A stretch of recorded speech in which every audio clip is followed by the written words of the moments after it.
Hello guys, good morning. कैसे हो आप लोग? आइए स्वागत करते हैं कैरियर प्लानथॉन पे। मैं हूं ओम मिश्रा और आज से हम लोग करंट अफेयर का सेशन शुरू कर रहे हैं और ऐसे ऐसे करंट अफेयर्स पे डिस्कस करेंगे जो हूबहू यही क्वेश्चन आपके एग्जाम में बनाए जाएंगे और पर डे कुछ क्वेश्चनों के साथ हम लोग आपसे रूबरू करेंगे, आपसे बातें करेंगे कुछ प्रश्नों को लेके और बहुत अच्छा लगने वाला है। सेशन मैथ की क्लास चलती रहेगी और करंट अफेयर का भी क्लास चलेगा और जीएस की क्लास हर संडे को चलेगा।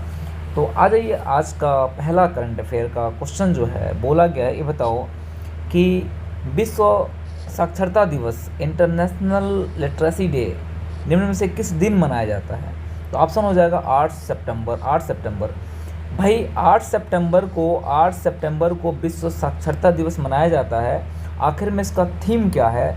तो थीम क्या है कि समाज में बहुत ऐसे लोग हैं जो निरक्षर हैं, जो क्या है भाई, निरक्षरता को समाप्त करने के लिए 8 सितंबर को साक्षरता दिवस मनाया जाता है। यानी समाज में जो लोग अशिक्षित हैं उनको शिक्षित बनाने के लिए 8 सितंबर को विश्व साक्षरता दिवस मनाया जाता है, इंटरनेशनल लिटरेसी डे मनाया जाता है। इसकी थीम यही है। यानी कभी कभी पूछ दिया जाता है हमसे कि थीम क्या है, तो हम कह सकते हैं कि निरक्षरता को कम करने के लिए, यानी निरक्षरता को कम करने के लिए, यानी समाज में जो अशिक्षित वर्ग हैं उनकी संख्या कम करने के लिए 8 सितंबर को मनाया जाता है। इसकी जो शुरुआत हुई थी वो हुई थी 8 सितंबर 1966। यानी कभी कभी पूछ देता हमसे एग्जाम में क्वेश्चन कि साक्षरता दिवस यानी विश्व साक्षरता दिवस की शुरुआत कब हुई थी? तो 8 सितंबर 1966 याद रखना आप लोग। और क्यों भाई, क्यों मनाया जाता है भाई? समाज में जो अशिक्षित लोग हैं उनकी संख्या कम करने के लिए, यानी लोगों को शिक्षित बनाने के लिए विश्व साक्षरता दिवस मनाया जाता है। आ जाओ, दूसरा क्वेश्चन हमारा क्या कह रहा है।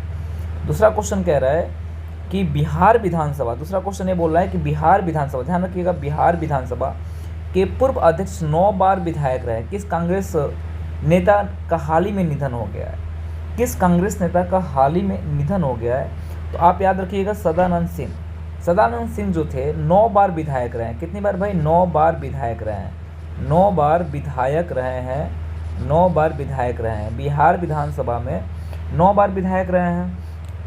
और आपको हम एक बहुत अच्छी बातें बता दें कि सन 2000 से लेकर 2005 तक ये क्या रहे हैं भाई? बिहार विधानसभा के अध्यक्ष भी रहे हैं। क्या रहे हैं भाई?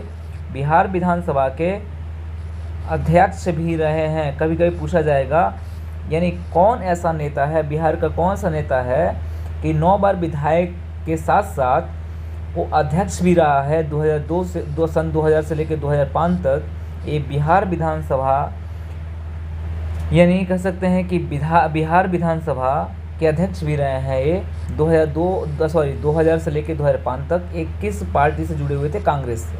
नाम क्या भाई? सदानंद सिन्हा। यानी ये 9 बार विधायक रहे हैं। 9 बार विधायक रहे हैं, ठीक ना। इनकी हाल ही में निधन हो गया है, ठीक ना। कई बार मंत्री भी रहे हैं। बिहार सरकार के सिंचाई और राज्य मंत्री भी रह चुके हैं। बिहार सरकार के सिंचाई और राज्य मंत्री, सिंचाई और राज्य मंत्री भी रह चुके हैं। सिंचाई और राज्य मंत्री भी रह चुके हैं। यानी यहाँ से कितने क्वेश्चन, यानी 9 बार विधायक रहे हैं। 21 का पार्टी से जुड़े हुए थे, कांग्रेस से। सन 2000 से लेकर 2005 तक एक विधानसभा के अध्यक्ष भी रहे हैं और बिहार सरकार में सिंचाई और राज्य मंत्री का भी कार्यभार इन्होंने संभाला है। यानी यहाँ से 4-5 क्वेश्चन आपके बनाए जाते हैं। बिहार की राजधानी पटना है, आप जानते हो बिहार की राजधानी कहाँ भाई? पटना है, ठीक। अच्छा भाई, क्वेश्चन नंबर नेक्स्ट हमारा तीसरा नंबर क्वेश्चन क्या कह रहा है? कह रहा है कि हाल ही में किस देश के राष्ट्रपति ने बढ़ती खाद्य कीमतों, यानी देखिए, हाल ही में किस देश के राष्ट्रपति ने बढ़ती खाद्य कीमतों, मुद्रा मूल्यह्रास और तेजी से घटते विदेशी मुद्रा भंडार को रोकने हेतु आर्थिक आपातकाल की घोषणा की है? किस देश के राष्ट्रपति? बी, यानी श्रीलंका के राष्ट्रपति। यानी श्रीलंका के राष्ट्रपति जो हैं उन्होंने क्या किया है कि खाद्य वस्तुओं पे जो कीमतें बढ़ रही हैं, यानी मुद्रा का मूल्यह्रास और तेजी से घटते विदेशी मुद्रा भंडार को रोकने हेतु आर्थिक आपातकाल की घोषणा किया गया है। एक किस देश के राष्ट्रपति ने किया है? श्रीलंका के राष्ट्रपति ने किया है। यानी श्रीलंका के राष्ट्रपति ने बढ़ती खाद्य कीमतों मुद्रा मूल्यह्रास और तेजी से घटते विदेशी मुद्रा भंडार को रोकने के लिए आर्थिक आपातकाल की घोषणा की है। श्रीलंका में सार्वजनिक सुरक्षा अध्यादेश के तहत आवश्यक वस्तुओं की आपूर्ति पर आपातकाल घोषित किया गया है। अब ध्यान समझिएगा, आवश्यक वस्तुओं पे यानी जो वस्तुएं रोज़मर्रा की ज़िंदगी में ज़रूरी है उन वस्तुओं पे भी आपातकाल घोषित किया गया है। यानी आपातकालीन कानून अधिकारियों को वारंट के बिना लोगों को हिरासत में लेने, संपत्ति को जब्त करने, किसी भी परिसर में प्रवेश करने और तलाशी लेने, कानूनों को निलंबित करने तथा आदेश जारी करने में सक्षम बनाता है। इस पर अदालत में सवाल नहीं उठाया जा सकता है। यानी इस पर अदालत में कोई सवाल नहीं उठाया जा सकता। कोई भी जो यानी कानून अधिकारियों को वारंट के बिना लोगों को हिरासत में लेने का अधिकार दिया गया है, संपत्ति को जब्त करने का अधिकार दिया गया है, किसी भी परिसर में प्रवेश करने और तलाशी लेने का अधिकार दिया गया है कानून को। ठीक, कानून को निलंबित करने का तथा आदेश जारी करने को में सक्षम बनाता है।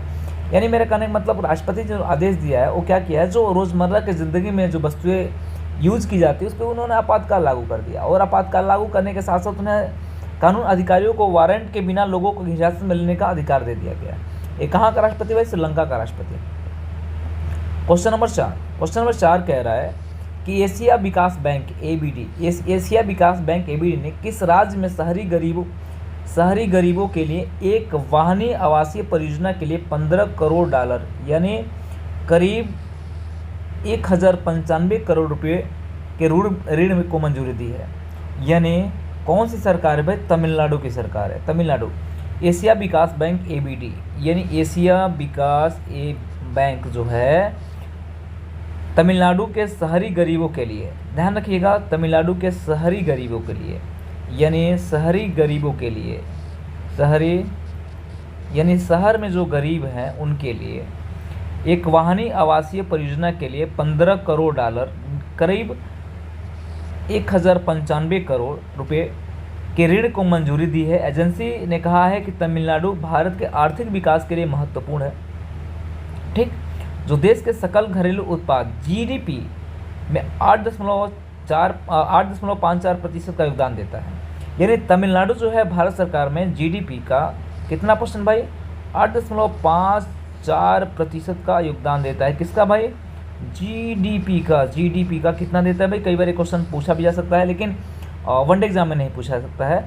तो आप याद रखिएगा कि 15 करोड़ का डॉलर जो है और करीब 10,095 करोड़ रुपया जो है शहरी गरीबों के लिए किसने दिया भाई? तमिलनाडु ने दिया है, तमिलनाडु को दिया गया एशियाई विकास बैंक ABD ने। ठीक, एशियाई विकास बैंक ABD ने शहरी गरीबों के लिए तमिलनाडु सरकार को $15 करोड़ यानी करीब 1095 करोड़ रुपये ऋण को मंजूरी दे दी है, याद रखिएगा। ठीक, क्वेश्चन नंबर 5 आ जाइए। क्वेश्चन 5 कह रहा है कि किस राज्य की राज्यपाल बेबी रानी मौर्य ने राष्ट्रपति रामनाथ कोविंद को अपना इस्तीफा दिया है?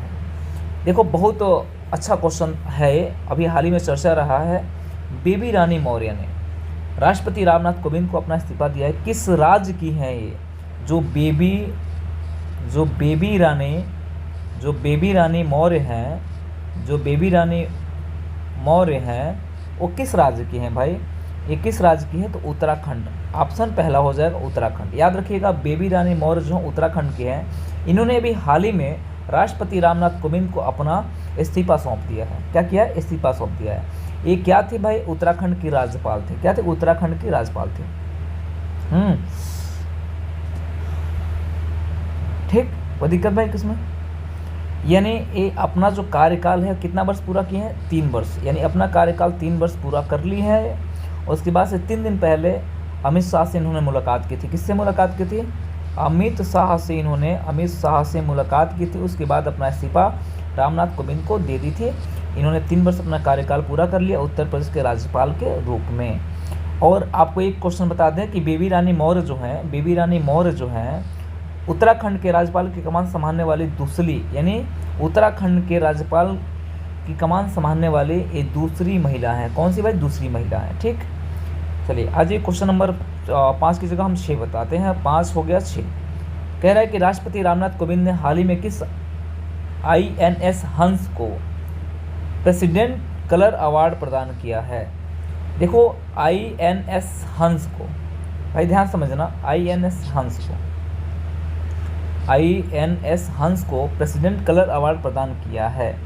ठीक, तो ऑप्शन हो जाएगा बी, INS हंस।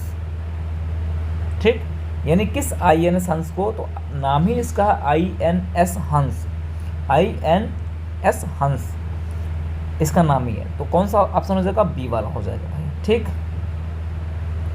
ये कहाँ पे है भाई, गोवा में। कहाँ पे है भाई, गोवा में। कहाँ पे, एक कहाँ स्थित है, गोवा में स्थित है।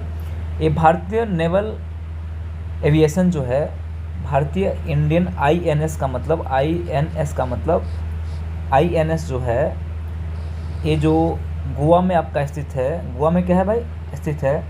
और प्रेसिडेंट कलर अवार्ड्स या ध्वज प्रदान किया गया, यानी कह सकते हैं कि प्रेसिडेंट कलर अवार्ड या ध्वज कहते हैं, ध्वज इसको कहते हैं। जो प्रेसिडेंट कलर अवार्ड को हम लोग क्या बोलते हैं, ध्वज बोलते हैं, ये प्रदान किया गया है। ठीक, और शांति और युद्ध दोनों स्थितियों में राष्ट्र को दी गई असाधारण सेवाओं के सम्मान में एक सैन्य इकाई को राष्ट्रपति द्वारा यह अवार्ड प्रदान किया जाता है। यानी जब युद्ध होता है या शांति होता है, उसमें असाधारण यानी कुछ ऐसे योगदान होते हैं जो असाधारण हो, जो साधारण ना हो, इसके लिए दिया जाता है। और भारतीय नौसेना 27 मई 1951 को भारत के तत्कालीन राष्ट्रपति राजेंद्र प्रसाद से ध्वज प्राप्त करने वाली पहली भारतीय सशस्त्र सेना थी। यानी कह रहे कि ये जो सम्मान था सबसे पहले, ये सम्मान जो था सबसे पहले भारतीय नौसेना जो थी, भारतीय नौसेना 27 मई 1951 को सबसे पहले प्रदान की। और किससे प्रदान की भाई, डॉक्टर राजेंद्र प्रसाद। किससे, डॉक्टर राजेंद्र प्रसाद से ये अवार्ड इन्होंने प्राप्त किया है। यानी सबसे पहले अगर पूछा जाए आपसे एग्जाम में कि जो प्रेसिडेंट कलर अवार्ड जो है सबसे पहले किस सेना ने प्रदान की, तो भारतीय नौसेना ने प्रदान, प्रेसिडेंट कलर अवार्ड जो है सबसे पहले किस सेना को दिया गया था, तो भारतीय नौसेना को दिया गया था। और सबसे पहले कब दिया, 27 मई 1951 को दिया गया था, डॉक्टर राजेंद्र प्रसाद के द्वारा दिया गया था। और 2021 में किसको दिया गया भाई, 2021 में दिया गया INS हंस को, जो गोवा में स्थित है। और किसके लिए दिया गया है कि शांति के समय, यानी किसके समय, शांति के समय, शांति जब युद्ध की स्थिति ना हो, शांति वार्ता चल रहा हो, या युद्ध के समय, या किसके समय भाई, युद्ध के समय, दोनों समय इनके जो कार्य है वो असाधारण है, इनके लिए इसे ये दिया जाता है भाई। चलो क्वेश्चन नंबर आ जाओ 7 नंबर। कह रहा है कि ये बताओ कि विश्व फिजियोथेरेपी दिवस का आयोजन निम्न में से किस दिन किया जाता है।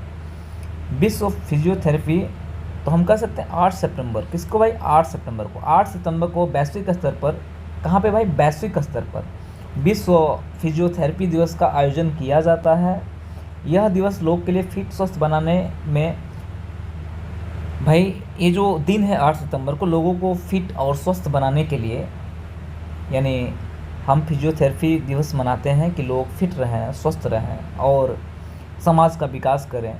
ठीक, और ये जो फिजियोथेरेपी है ये लोगों को स्वस्थ रखने में और लोगों को स्वस्थ रखने में एक अहम योगदान देती है। यानी लोगों को क्या करती है भाई, प्रेरित करती है कि स्वस्थ रहें और ये क्या रहें, स्वस्थ रहें। ठीक, अच्छा अगला क्वेश्चन क्या है भाई, 8 नंबर का प्रश्न क्या है हमारा। 8 नंबर कह रहा है कि हाल ही में किस देश की सरकार ने जलवायु परिवर्तन के प्रभाव को दूर करने के लिए एक नए मंत्रालय का गठन किया है। हाल ही में किस देश की सरकार ने, तो आंसर है ग्रीस। कौन सा भाई, ग्रीस।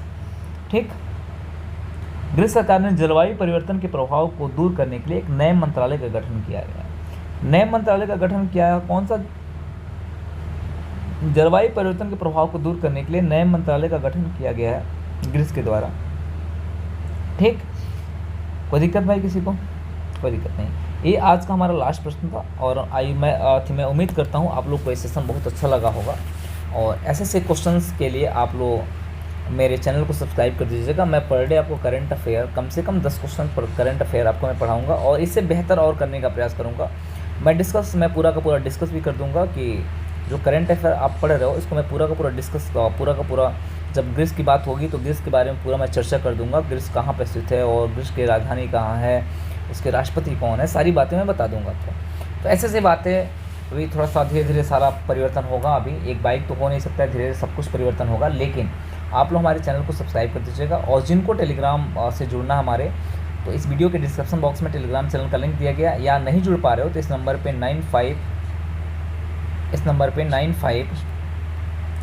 9517274732 पे अगर व्हाट्सअप करते हो तो आपको टेलीग्राम से जोड़ा जाएगा, और जो आप पढ़े हो इसका PDF भी आपको मिलता जाएगा। जिससे क्या होगा, इसका PDF आपको मिल जाएगा तो आप आसानी से एक बार रिवीजन कर सकते हो। एक बार पढ़ोगे, एक बार रिवीजन करोगे। चलो आज के लिए इतना ही, फिर मिलते हैं हम लोग अगले करंट अफेयर के सेशन में। धन्यवाद।